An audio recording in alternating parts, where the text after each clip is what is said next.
최경영의 최강 시사와 함께하고 계십니다.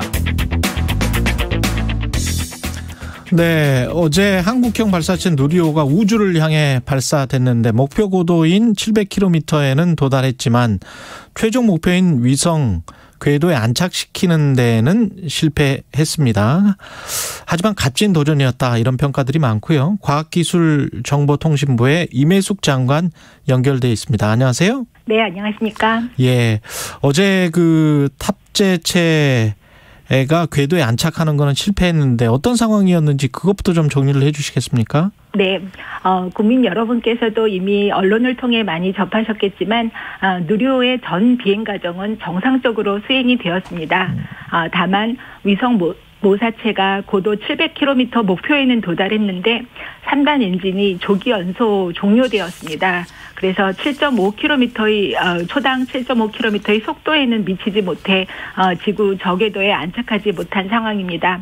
아시겠지만 어느 나라든지 첫 발사 성공률은 30% 이하라고 알려져 있을 정도로 이번 누리호 발사는 아주 도전적인 목표였습니다.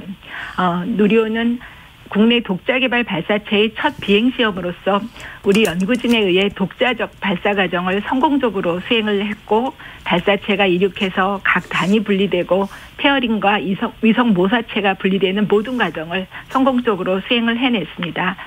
핵심 기술을 확보하는 귀중한 기회가 되었다고 생각하고요. 누리호 발사에 아낌없는 격려와 지속적인 성원을 보내주신 국민 여러분께 감사드리고, 또한 오랜 기간 많은 수고와 노력을 해온 연구진, 산업체 기술진 모두에게 감사합니다.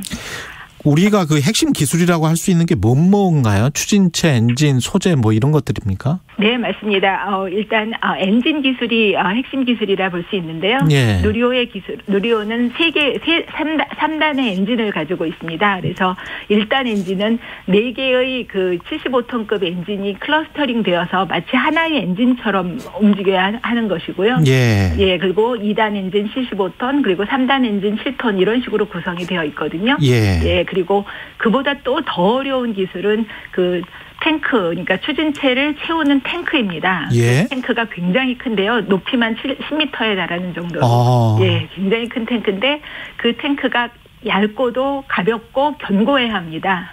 그래서 두께가 2 내지 3mm에 불과한데 그 아주 견고한 그러한 탱크를 만들었습니다. 두께가 2 내지 3mm요? 네, 그렇습니다. 그 탱크의 그 표면의 두께가. 예. 그게 700km까지 쭉 올라가서. 그렇습니다. 예. 대단한 거네요. 네. 그러면 진짜. 네. 그게 다 버틸 수 있다는 거잖아요. 그렇습니다. 2mm에서 3mm 정도가. 네, 액체들이 그 안에 있는 이제 액체 연료들이 막 이리 쏠리고 저리 쏠리고 하는 그런 충격을 모두 견뎌야 되는 굉장한 기술이다라고 생각할 수 있습니다. 이게 우리 손으로 다 독자적으로 만든 겁니까? 네, 맞습니다. 우리나라 300개 기업들이 모두 참여해서 독자적으로 처음부터 끝까지 무에서 유를 창조했다고 보시면 됩니다. 이게 우주기술 관련해서는 다른 나라에서 이게 국가 보안이고 뭐 절대 안 가르쳐 주려고 하고 그렇다고 하잖아요. 네, 맞습니다. 예. 어떻게 그러면 우리는 어떤 기반이 있었던 건가요? 네.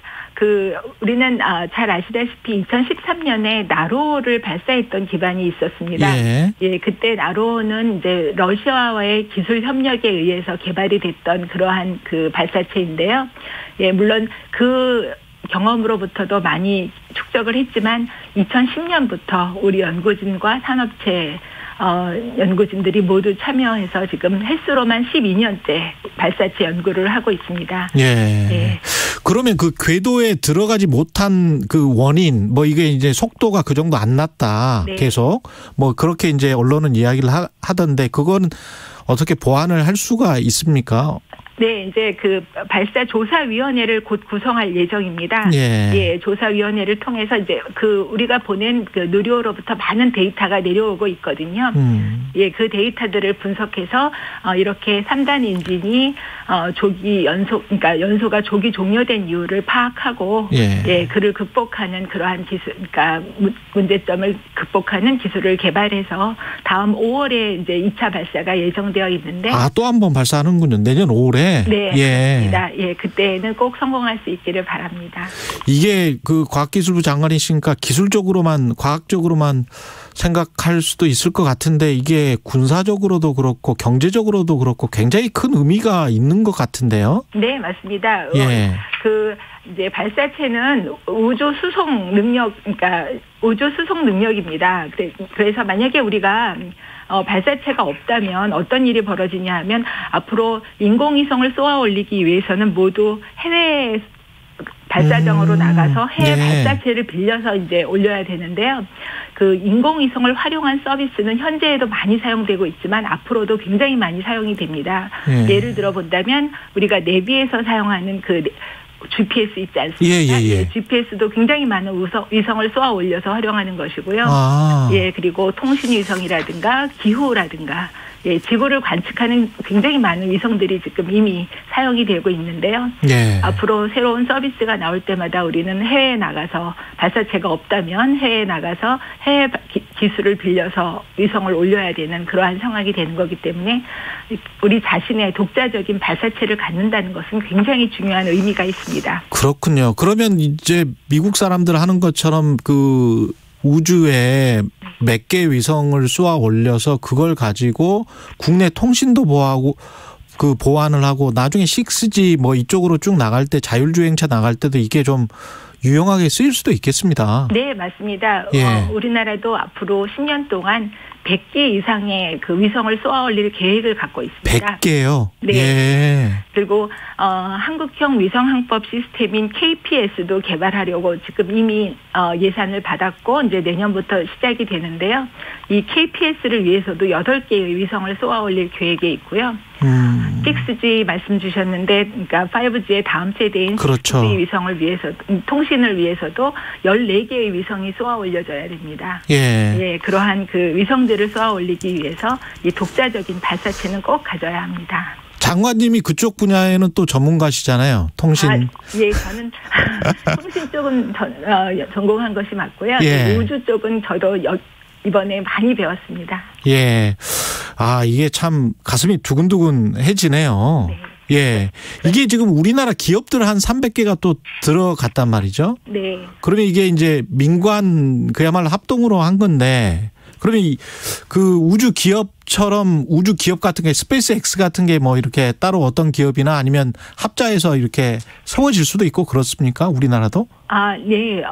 그 미국 스페이스 X의 경우도 1950년대부터 나사가 개발했던 기술들을 이전을 받아서 그렇게 우주 기업으로 성장할 수 있었던 것이거든요. 예. 예, 이번에 이제 항공우주연구원이 개발한 그런 많은 기술들을 그 민간 기업에 이전을 해서 네, 우리도 민간 기업을 스페이스 X와 같은 그런 어떤 세계적인 우주 기업으로 키우고 또 우주 산업의 생태계를 활성화시키려는 노력을 진행해야 합니다. 예, 대통령도 어제 7대 우주 강국 진입 목표를 위한 정부 차원의 적극적인 투자를 멈추지 않겠다 이렇게 이야기를 했고요. 이게 결국은 뭐 정권 차원이 아니고 어떤 정부라도 계속 우리가 추진해야 되는 그런 일 아니겠습니까? 네, 맞습니다. 예, 우주 산업은 앞으로도 지속적으로 연속적으로 수행이 되어야 됩니다. 이게 일종의 이제 더미 위성을 궤도에 올리려고 한 거잖아요. 네. 그러면 우리가 생각하는 뭐 달 착륙이랄지 유인 위성이랄지 뭐 이런 것들은 계획이 있나요? 네. 그 현재 진행되고 있는 상황을 먼저 말씀을 드리면 예. 그 KPLO라고 불리우는 달 궤도선이 있습니다. 예. 이 달 궤도선은 내년 8월에 이제 올려져서 달 궤도를 돌면서 달 표면을 관측하는 그러한 역할을 할 계획인데요. 예. 저희가 달 궤도선 발사 또한 처음입니다. 그래서 이거는 나사랑 지금 협력해서 진행하고 있는데 예. 그러니까 이러한 일을 계기로 이제 경험이 많은 나사로부터 배우는 기회로 삼고자 하고 있고요. 예. 이 달 궤도선을 운영하면서 이 심우주 탐사 기술을 확보하는 목표를 갖고 있습니다. 그래서 2030년까지는 달 착륙선을 자력으로 발사한다라는 목표로 사업을 진행하고 있고요. 예. 이 2030년 이후에는 소행성 탐사선 발사도 계획 중에 있습니다. 예. 아까 그 소재 기술 같은 경우도 우리 기술이면 그게 만약에 뭐 제가 경제적으로만 생각을 하는지 모르겠습니다만 단가가 좀 싸질 수 있고 그러면 실생활에도 그다음에 산업 분야에도 이용이 될 수가 있겠습니다. 네, 그렇습니다. 예. 그 우주 기술 현재 지금 개발된 우주 기술들은 다른 산업에도 이렇게 확대가 돼서 확산이 되어서 굉장히 많은 분야의 산업 생태계를 일으킬 수가 있습니다. 예. 그 전담 조직 같은 거 있지 않습니까? 미국은 네. 뭐 나사 있고 그렇습니다. 학생들이 뭐 견학도 하고 그러잖아요. 가면. 네, 맞습니다. 예, 우리도 그런 거가 좀 있어야 되는 이제 시기 아닙니까? 네, 그렇습니다. 이 우주 기술의 중요성이 점점 부각되어 가고 있습니다. 그 예. 우주 산업의 어떤 규모만 해도 뭐 올해는 440조 원으로 예상을 하는데 앞으로 뭐 10년간 20몇 배가 확장될 것이다. 이렇게 굉장히 우주 산업이 앞으로 크게 확장이 될 것이 예상되고 있기 때문에 이제 우주 정책을 연속성 있고 전문성 있게 실행할 수 있는 전담 조직이 꼭 필요한 것이 맞는 것 같고요. 예. 그동안 과기정통부가 이런 우주 사업의 어떤 기획이나 조정이나 집행 등 전 과정을 담당해 왔었기 때문에 예, 과기정통부 내에 전담 조직이 만들어지면 좋겠다. 그렇게 생각하고 있습니다. 우리가 이제 독자 기술로 이렇게 쏘아 올린 다음에 우리도 이제 한번 쏘아 올렸으니까 네. 그러면 다른 나라들도 좀 관심을 갖고 이미 개발한 나라들 이미 뭐 위성을 만든 나라들은 저 세계에 한 6개 정도 되나요? 지금? 네. 독자 기술로? 예, 그렇습니다. 그 1.5톤급 실용급 위성이라 그러는데요. 예. 1톤급 이상의 실용급 위성 발사가 자력으로 가능한 나라는 6개밖에 없습니다. 예, 그리고 우리가 이제 이번에 성공을 하면 7번째가 되는 것입니다. 그러면 만약 이제 이렇게 성공을 해서 나중에 그 궤도까지 안착하고 그러면 우리도 이제 그렇게 됐으니 서로 간의 기술 교류나 협력도 하자 이렇게 될 수도 있는 건가요? 어떻게 되는 건가요? 네. 기본적으로 우주 기술은 각 나라가 전략 기술로 보호를 하고 예. 다른 나라의 기술 이전은 해주지 않습니다. 예, 그러나 이제 연구 협력, 뭐 공동 연구 이런 것들은 가능하겠죠. 예, 알겠습니다. 오늘 말씀 잘 들었고요. 과학기술정보통신부의 임혜숙 장관이었습니다. 고맙습니다. 네, 감사합니다. 예, 2507님 수고하셨네요. 내년에 진짜로 성공합시다. 내년 5월이라는데요. 예. 성공했으면 좋겠습니다. 8977님은 농경시대 소로 경작을 하던 게 트랙터 등 최첨단 과학 농기계로 농사 짓고 있습니다. 우리나라도 이제 위성시대 동참 국가라는 자부심이 생깁니다. 이렇게 말씀하셨습니다. 고맙습니다. 예. KBS 1라디오 최경련의 최강시사 1부는 여기까지고요. 잠시 후 2부에서는 김프로의 정치학 국민의힘 김재원 최고위원 나옵니다.